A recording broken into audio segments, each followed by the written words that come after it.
오늘의 이야기가 당신의 마음에 위로와 희망을 준다면 잠시 시간을 내어 좋아요를 눌러주시고 이 메시지를 주변에 공유해주세요. 하나님의 은혜가 담긴 위로의 목소리가 더 많은 이들에게 닿을 수 있도록 당신이 바로 그 축복의 통로가 되어주시길 소망합니다. 주님의 이름으로 여러분 모두를 축복합니다. 살다 보면 믿었던 사람에게 받은 배신의 무게가 온 영혼을 짓누르는 순간이 있습니다. 거절의 아픔이 가슴을 찔러 세상 모든 것이 의심스러워지는 때가 있습니다. 우리는 하나님을 향해 부르짖습니다. 어찌하여 제게 이런 일을 허락하셨습니까? 왜 그들이 저를 이토록 아프게 하도록 내버려 두셨나요? 하지만 만약 하나님께서 당신을 파괴하기 위함이 아니라 오히려 당신을 성장시키기 위해 그들이 당신에게 상처 주기를 원하셨다면 어떨까요? 당신을 무너뜨릴 것이라 생각했던 바로 그 시련이 사실은 당신을 더욱 견고하게 세우기 위해 설계된 것이었다면요? 지금 이 순간 혹시 고통스러운 시간을 보내며 하나님께서 특정 인물들을 당신의 삶에 들여보내셨는지, 그들이 당신에게 이토록 깊은 상처를 입히도록 허락하셨는지 의문을 품고 있는 분들이 계실 겁니다. 하지만 분명히 말씀드립니다. 하나님은 당신을 벌하고 계신 것이 아닙니다. 오히려 당신을 가장 좋은 자리로 이끌고 계십니다. 당신이 흘린 모든 눈물, 견뎌낸 모든 아픔, 등 뒤에 꽂혔던 모든 비수는 결코 그분의 통제 밖에서 일어난 일이 아닙니다. 하나님은 그 모든 것을 미리 보고 계셨고 허락하셨습니다.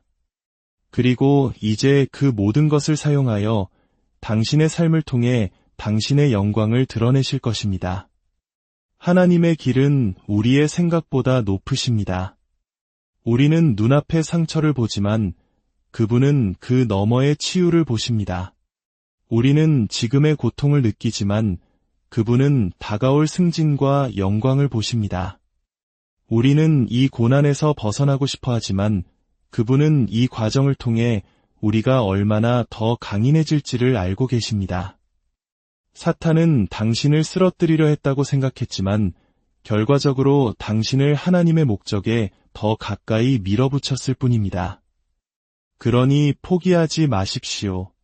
고통이 당신의 마음을 쓰라리게 만들도록 내버려 두지 마십시오. 오히려 그 아픔을 딛고 하나님의 임재 속으로 더 깊이 들어가십시오. 언젠가 당신은 지금 이 순간을 돌아보며 이렇게 고백하게 될 것입니다. 그 모든 일은 반드시 일어나야만 했어. 그들이 나에게 상처를 주지 않았다면 지금의 나는 없었을 거야. 당신은 전혀 예상하지 못했습니다. 그들을 믿었고 사랑했습니다. 그들이 언제나 당신 편일 것이라 생각했습니다. 하지만 어느 날 그들은 당신에게 등을 돌렸습니다. 당신이 가장 필요로 할 때 그들은 떠나버렸습니다. 그들의 마른 비수가 되어 당신의 심장을 찔렀고 그들의 행동은 영혼에 지울 수 없는 흉터를 남겼습니다. 당신은 무너진 채 주저앉아 사랑의 하나님께서 어찌 이런 일을 허락하시는지 원망하며 물었을 것입니다. 하지만 기억하십시오. 하나님은 당신보다 먼저 그 모든 것을 보고 계셨습니다. 그들이 당신을 배신할 것도 거절할 것도 모두 알고 계셨습니다. 그럼에도 불구하고 그분은 그 일을 허락하셨습니다. 당신의 고통을 즐기시기 때문이 아니라 그 고통보다 훨씬 더 위대한 목적을 가지고 계시기 때문입니다. 때로 하나님은 당신의 상한 마음에 직접 찾아와 친히 치유해 주시기 위해 다른 이들이 당신의 마음을 아프게 하도록 허락하십니다. 때로는 당신이 하나님은 결코 나를 버리거나 떠나지 않으신다는 진리를 깨닫게 하시기 위해 사람들이 당신을 버리도록 내버려 두십니다. 우리의 구원자이신 예수님을 보십시오. 그분과 함께 걷고 함께 먹으며 사랑을 나누었던 제자 중 한 명인 유다는 고작은 30냥의 스승을 팔아넘겼습니다. 가장 가까운 친구 중 한 명이었던 베드로는 사람들 앞에서 예수님을 모른다고 3번이나 부인했습니다. 예수님께서 십자가를 지고 멍과 채찍으로 상처투성이가 되셨을 때 그분이 구원하러 오신 바로 그 백성들이 그분을 조롱했습니다. 하지만 그 모든 거절과 배신, 고통의 순간들은 예수님을 그분의 신성한 목적 성취로 이끌고 있었습니다. 만약 예수님께서 당신의 운명을 이루기 위해 배신당하셔야 했다면 우리라고 해서 어떻게 그와 같은 과정을 피할 수 있다고 생각하겠습니까? 지금 당신이 마주한 거절은 결코 우연이 아닙니다. 그것은 하나님의 섭리 안에 있습니다. 당신에게 상처를 준 사람들은 당신의 이야기에서 반드시 필요한 역할이었습니다. 만약 그들이 등을 돌리지 않았다면 당신은 안락함에 머물렀을 것입니다. 그들이 떠나지 않았다면 당신은 하나님께 더 가까이 나아가지 않았을 것입니다. 그들이 당신을 거절하지 않았다면 당신의 가치가 사람에게서 오는 것이 아니라 오직 하나님으로부터 온다는 사실을 깨닫지 못했을 것입니다. 이제 떠나간 사람을 그만 바라보십시오. 당신을 배신한 이들을 위해 더 이상 눈물 흘리지 마십시오. 당신이 사랑한 만큼 그들이 왜 당신을 사랑해주지 않았는지 자문하는 것을 멈추십시오. 대신 고개를 들고 하나님께 감사하십시오. 그들이 당신의 곁에 머물 운명이었다면 떠나지 않았을 것입니다. 그들이 당신의 운명의 일부였다면 제거되지 않았을 것입니다. 그들은 자신의 역할을 다했고 이제 그들의 계절은 끝났습니다. 그들의 배신이 당신을 규정짓게 하지 마십시오. 오히려 그것이 당신을 단련하게 하십시오. 그들의 거절이 당신을 쓰라리게 만들게 두지 말고 당신을 더 나은 사람으로 만들게 하십시오. 언젠가 당신은 전체 그림을 보게 될 것입니다. 하나님께서 왜 그들이 당신에게 상처를 주도록 허락하셨는지 이해하게 될 날이 올 것입니다. 그리고 그날 당신은 잃어버린 것을 슬퍼하며 우는 대신 하나님께서 당신을 위해 예비하신 것에 감사하며 찬양하게 될 것입니다. 혹시 아직도 고통을 붙잡고 배신의 순간을 되새기며 그들이 왜 그랬는지 곱씹고 있는 분이 계십니까? 혹시 이렇게 생각해 본 적은 없으신가요? 만약 그들이 당신에게 상처를 주지 않았다면 당신은 결코 머물러서는 안 될 곳에 여전히 갇혀 있었을지도 모른다는 것을요. 만약 그들이 떠나지 않았다면 당신은 결코 앞으로 나아가지 못했을 것이라는 것을요. 하나님은 당신이 그 고통 없이는 결코 당신의 목적 안으로 들어서지 못할 것을 아셨기에 그들이 당신을 아프게 하도록 허락하셔야만 했습니다. 성경 속 인물들의 삶을 통해 우리는 이 진리를 발견할 수 있습니다. 모세를 보십시오. 그는 이집트의 파라오 궁전에서 호화롭고 안락하게 자랐습니다. 그러나 자기 백성이 고통받는 것을 보고 분노를 참지 못해 사람을 죽이고 결국 목숨을 부지하기 위해 도망쳐야 했습니다. 이집트에서 쫓겨난 그 순간은 너무나 고통스러웠을 것입니다. 실패처럼 느껴졌고 인생이 끝난 것 같았을 겁니다. 하지만 모세가 알지 못했던 것은 이집트를 떠나는 것이 그의 몰락이 아니라 그의 소명이었다는 사실입니다.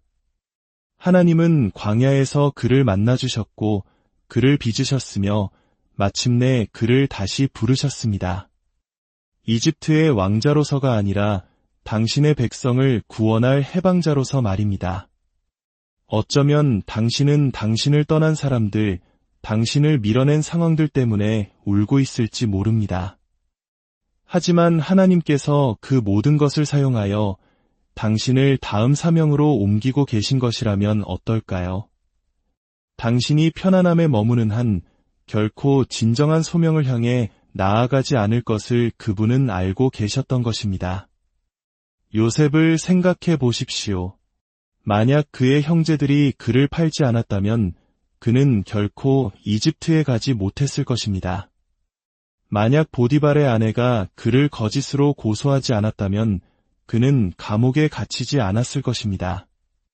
그리고 만약 그가 감옥에 있지 않았다면 훗날 그를 파라오에게 소개해줄 사람을 결코 만나지 못했을 것입니다. 모든 고통스러운 발걸음, 모든 마음의 상처, 모든 부당함이 그를 그의 운명으로 이끌고 있었습니다. 어떤 사람들은 당신이 하나님께 더 가까이 가도록 하기 위해 당신을 거절해야만 했습니다. 어떤 관계들은 당신이 당신의 목적 안으로 걸어 들어가도록 하기 위해 실패해야만 했습니다. 어떤 장소들은 당신이 마침내 움직이도록 하기 위해 불편해져야만 했습니다. 하나님께서 이미 당신을 건져내신 곳으로 다시 돌아가려 하지 마십시오. 하나님께서 이미 제거하신 사람들을 붙잡지 마십시오. 당신을 당신의 운명으로 밀어붙이고 있는 바로 그 힘에 저항하는 것을 멈추십시오. 지금은 이해하지 못할 수도 있지만 언젠가 당신은 뒤를 돌아보며 이렇게 말하게 될 것입니다. 그들이 나를 아프게 하지 않았다면 나는 지금 이곳에 없었을 거야. 그들이 나를 배신하지 않았다면 나는 지금처럼 간절히 기도하지 않았을 거야. 그들이 나를 떠나지 않았다면 나는 그리스도 안에서 내가 진정 누구인지 발견하지 못했을 거야. 하나님은 당신을 파괴하기 위해 그 일을 허락하신 것이 아닙니다. 당신의 길을 인도하기 위해 허락하셨습니다. 그 고통은 끝이 아니었습니다. 그것은 더 위대한 무언가의 시작이었습니다. 이제 그 모든 것을 내려놓고 앞으로 나아가십시오.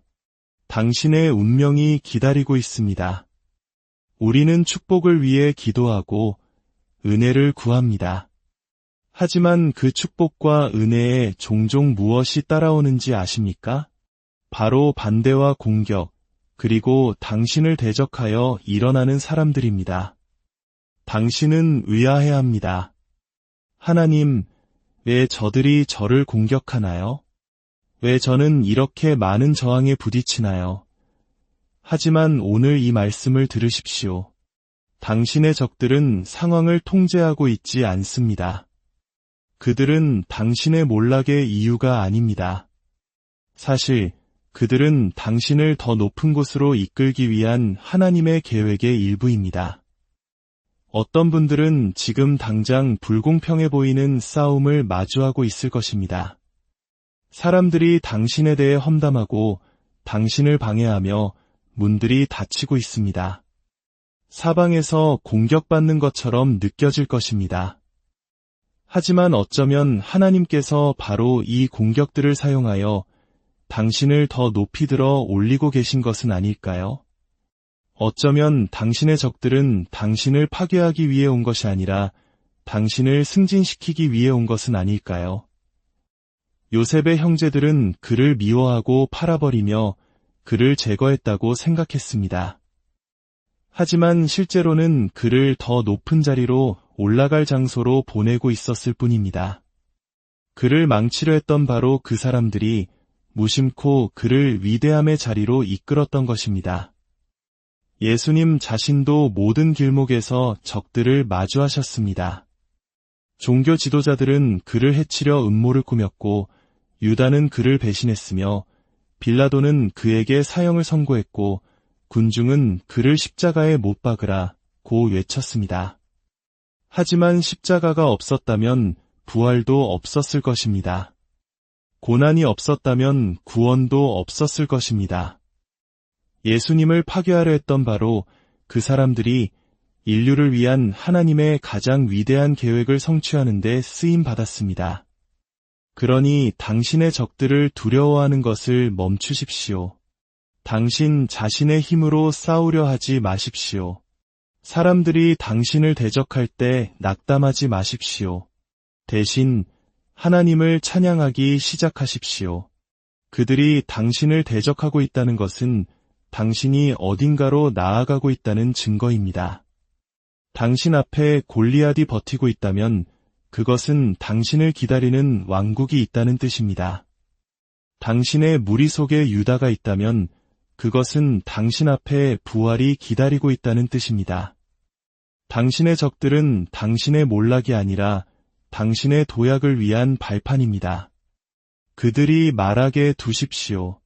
음모를 꾸미게 두십시오. 배신하게 두십시오. 하나님이 당신의 편이실 때 누가 당신을 대적하든 상관없기 때문입니다. 당신을 묻어버리려 했던 바로 그 사람들이 사실은 당신을 들어 올리고 있는 것입니다. 하나님은 그들을 사용하여 당신을 더 높은 곳으로 이끌고 계십니다. 오직 그분께 시선을 고정하십시오. 당신의 상승이 다가오고 있습니다. 예수님께서는 배신당하고 거짓 고소를 당하고 십자가에 못 박히셨습니다. 그러나 이 모든 것은 하나님의 뜻을 이루기 위해 세밀하게 계획된 것이었습니다. 생각해 보십시오.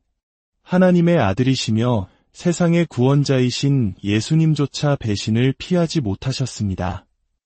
고난에서 면제되지 않으셨습니다. 그분이 잘못한 것이 있어서가 아니라 하나님의 계획에 그것이 필요했기 때문입니다. 죄 없으신 하나님의 아들이 당신의 목적을 이루기 위해 배신을 견뎌야 했다면 우리가 어떻게 그와 같은 과정을 겪지 않을 것이라 생각할 수 있겠습니까? 유다는 예수님과 함께 걸었고 기적을 보았으며 가르침을 들었고 같은 식탁에서 식사했습니다. 그러나 고작은 30냥의 예수님을 십자가에 못 박히도록 넘겨주었습니다. 하지만 유다가 깨닫지 못한 것은 그의 배신이 예수님을 파괴하는 것이 아니라 역사상 가장 위대한 승리를 위한 무대를 마련하고 있었다는 사실입니다. 십자가는 끝처럼 보였지만 그것은 단지 시작이었습니다. 원수가 악을 위해 의도했던 것을 하나님께서는 믿는 모든 이를 위한 구원으로 바꾸셨습니다. 어떤 분들은 왜 하나님께서 당신과 그토록 가까운 사람들이 당신에게 상처를 주도록 허락하셨는지 궁금해할 것입니다. 왜 당신이 믿었던 누군가가 당신에게 등을 돌리게 두셨는지 말입니다. 하지만 이것을 들으십시오. 예수님께서 십자가로 가기 위해 유다가 필요하셨다면 당신도 당신의 목적지로 가기 위해 유다와 같은 존재가 필요할지 모릅니다. 그 배신은 무작위가 아니었습니다. 그것은 신성한 계획의 일부였습니다. 바리새인들은 예수님을 거짓으로 고소했을 때 자신들이 이겼다고 생각했습니다. 로마 병사들은 그를 십자가에 못 박았을 때 자신들이 최종 결정권을 가졌다고 생각했습니다. 군중은 그가 고통받을 때 조롱하며 그를 침묵시켰다고 생각했습니다. 그러나 사흘 후 무덤에 돌은 굴려졌고 예수님께서는 모든 권능을 손에 쥐고 무덤에서 걸어 나오셨습니다. 그들이 패배라고 생각했던 것이 사실은 그분의 승리였습니다. 당신에게도 마찬가지입니다. 그들이 당신에 대해 퍼뜨린 거짓말, 그들이 야기한 고통, 그들이 남긴 상처는 모두 공격처럼 느껴졌지만 하나님께서는 그것을 당신을 위한 기름 부음으로 바꾸고 계십니다. 그들은 당신을 밀어 넘어뜨렸을지 모르지만 하나님께서는 당신을 일으켜 세울 준비를 하고 계십니다. 그들은 당신을 묻고 있다고 생각했지만 씨앗이 더 위대한 것으로 자라나기 전에 먼저 땅에 묻혀야 한다는 사실을 깨닫지 못했습니다. 그러니 배신을 경멸하지 마십시오. 거짓 고소에 흔들리지 마십시오. 사람들이 당신에게 등을 돌렸다고 해서 포기하지 마십시오. 그들이 예수님께 그랬다면 당신에게도 그럴 것입니다. 그러나 예수님처럼 당신도 다시 일어설 것입니다. 그리고 당신이 일어설 때 당신을 패배시켰다고 생각했던 바로 그 사람들이 하나님께서 당신의 삶에서 당신의 목적을 이루시는 것을 지켜봐야만 할 것입니다. 십자가는 끝이 아니었습니다. 영광으로 가는 길이었습니다. 그리고 당신의 고통은 당신의 끝이 아닙니다. 더 위대한 것을 위한 준비 과정입니다. 어떤 문은 고통을 겪은 후에야 열립니다. 그리고 어떤 축복은 상처를 통해서만 옵니다. 우리는 고난을 겪을 때 하나님께 그것을 제거해달라고, 그 짐을 덜어달라고 기도합니다. 하지만 당신이 겪은 고통 때문에만 열리는 문들이 있다면 어떨까요? 당신이 받게 될 가장 위대한 축복 중 일부가 당신이 견뎌낸 상처를 통해서만 온다면 어떨까요? 당신이 겪은 바로 그 상처가 당신의 다음 단계의 문을 여는 열쇠일지도 모릅니다. 당신이 겪은 고통이 하나님께서 당신을 위해 예비하신 목적으로 들어가는 문일지도 모릅니다. 예수님은 십자가에 못 박히셨고 그의 몸은 부서졌으며 손과 발은 상처 입었습니다. 그러나 그 상처들을 통해 세상의 구원이 임했습니다. 제자 중 한 명인 도마는 예수님의 손에 있는 상처를 보기 전까지는 그가 부활하셨다는 것을 믿지 않았습니다. 부활의 능력을 증명한 것은 바로 그 흉터, 고난의 흔적이었습니다. 당신의 흉터는 이야기를 담고 있습니다. 당신이 견뎌낸 고통은 헛되지 않습니다. 금이 불 속에서 정련되듯, 다이아몬드가 압력 속에서 형성되듯, 당신의 고통은 지금 당신이 볼 수 있는 것보다 훨씬 더 위대한 무언가를 만들어내고 있습니다.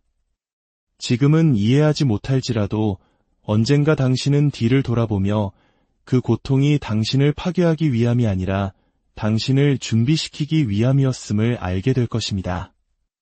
당신에게 상처를 입힌 바로 그것을 하나님께서 당신을 축복하는 데 사용하실 것입니다. 당신을 부서뜨린 바로 그것을 그분께서 당신을 세우는 데 사용하실 것입니다. 당신의 고통은 하나님의 벌이 아닙니다. 그분의 준비입니다. 지금 당신이 겪고 있는 것은 당신을 파괴하기 위함이 아니라 더 위대한 것을 위해 당신을 준비시키기 위함입니다. 구약의 욥을 보십시오. 그는 의로운 사람이었지만 모든 것을 잃었습니다. 재산, 건강, 자녀까지도요. 친구들은 그가 죄를 지었음에 틀림없다고, 하나님께서 그를 벌하고 계신다고 말했습니다. 그러나 하나님은 욥을 벌하고 계신 것이 아니었습니다. 그분의 능력과 신실하심에 대한 더 위대한 계시를 위해 그를 준비시키고 계셨던 것입니다.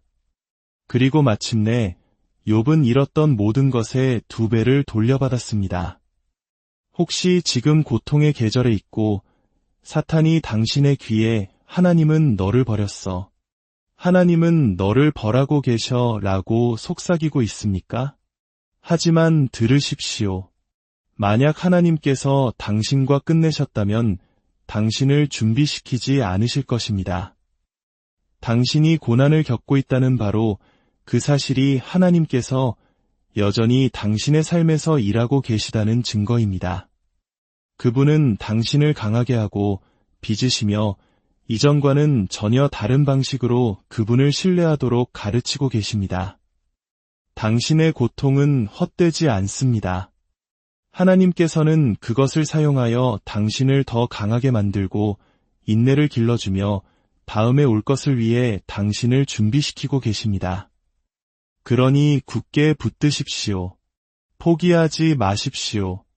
이것은 당신 이야기의 끝이 아닙니다. 당신의 다음 장을 위한 준비 과정입니다. 하나님은 고통을 낭비하지 않으십니다. 그분은 당신을 부수려 했던 바로 그것을 가져다가 당신에게 힘을 주는 것으로 바꾸십니다. 베드로를 보십시오. 그는 예수님을 3번이나 부인했습니다. 그는 쓰라리게 울며 부끄러워하고 실패했다고 느끼며 무너졌습니다. 그러나 하나님께서 그를 버리셨습니까? 아닙니다. 부활 후에 예수님께서는 베드로를 회복시키셨고 그를 사용하여 수천 명이 그리스도께로 돌아오는 첫 번째 위대한 부흥을 설교하게 하셨습니다. 그의 실패가 그의 가장 위대한 소명의 기초가 되었습니다.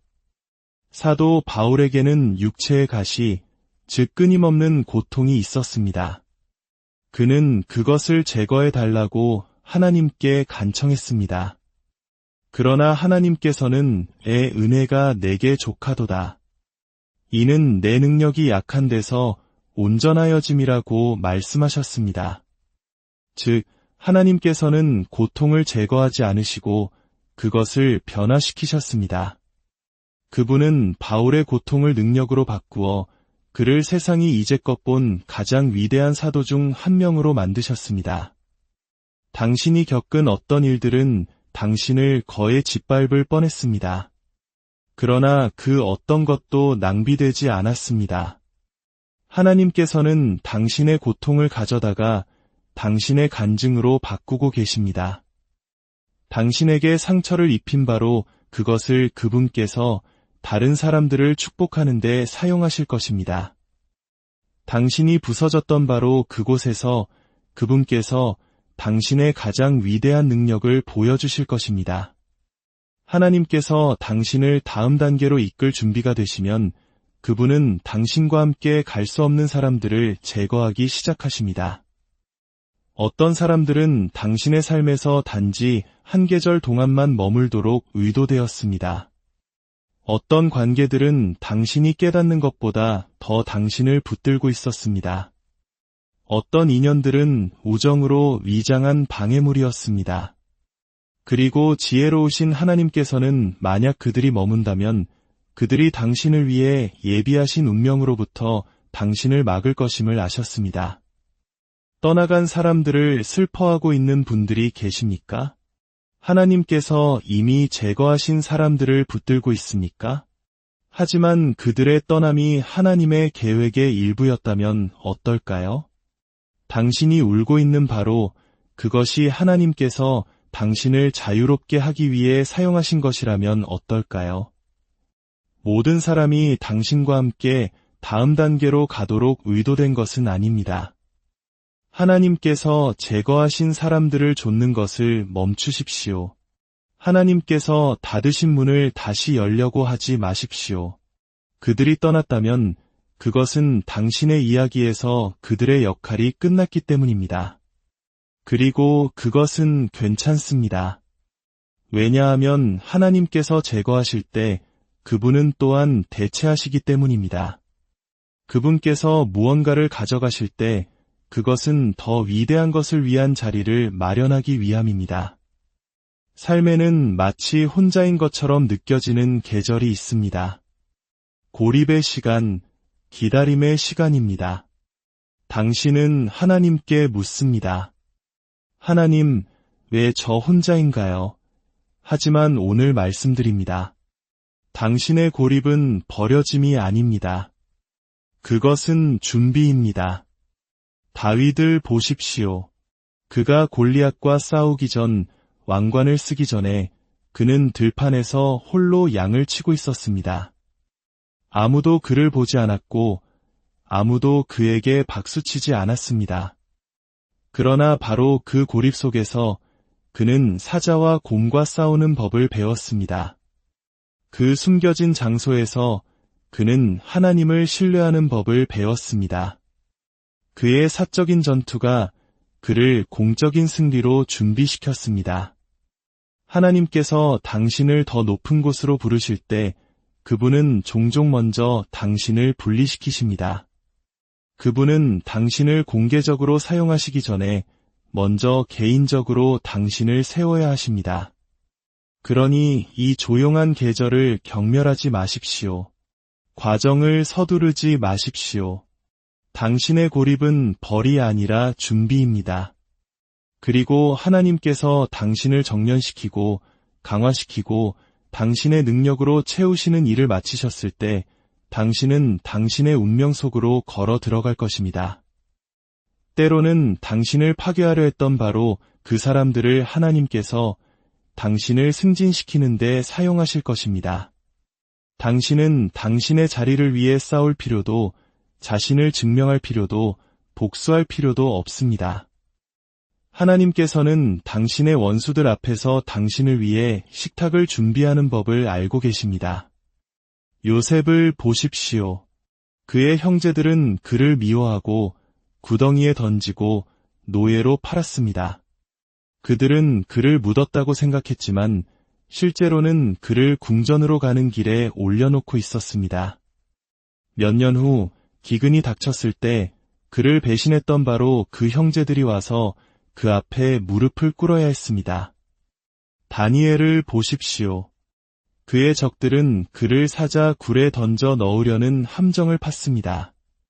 그러나 하나님께서는 사자들의 입을 막으셨습니다. 그리고 다음날 아침 다니엘은 무사히 구출되었고 그의 적들은 자신들이 파놓은 함정에 빠졌습니다. 당신을 끌어내리려는 사람들, 당신에 대해 거짓말하고 당신을 대적하여 음모를 꾸미는 사람들에게 둘러싸여 있을지 모릅니다. 그러나 그들에게는 최종 결정권이 없습니다. 당신을 무시했던 바로 그 사람들이 하나님께서 당신을 들어 올리시는 것을 지켜봐야 할 것입니다. 당신을 묻으려 했던 바로 그 사람들이 당신의 돌파구를 목격해야 할 것입니다. 다윗은 시편에서 주께서 내 원수의 목전에서 내게 상을 차려주시고 라고 고백했습니다. 당신의 원수들은 당신이 지고 있다는 신호가 아닙니다. 그들은 하나님께서 당신을 축복할 준비가 되셨다는 신호입니다. 그러니 주님께 속한 전투를 싸우느라 시간을 낭비하지 마십시오. 그들이 말하게 두십시오. 그들이 음모를 꾸미게 두십시오. 곧 하나님께서 당신을 들어 올리실 것이기 때문입니다.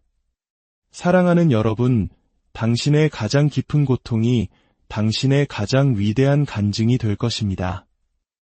당신을 파괴하려 했던 바로 그것을 하나님께서 당신을 구원하는 데 사용하실 것입니다. 주님의 이름으로 기도합니다. 당신의 모든 눈물이 보석이 되고 모든 흉터가 별이 되며 모든 고통이 당신을 더 높은 영광으로 이끄는 발판이 되기를, 당신의 삶에 하나님의 평강과 은혜가 가득하기를 주님의 이름으로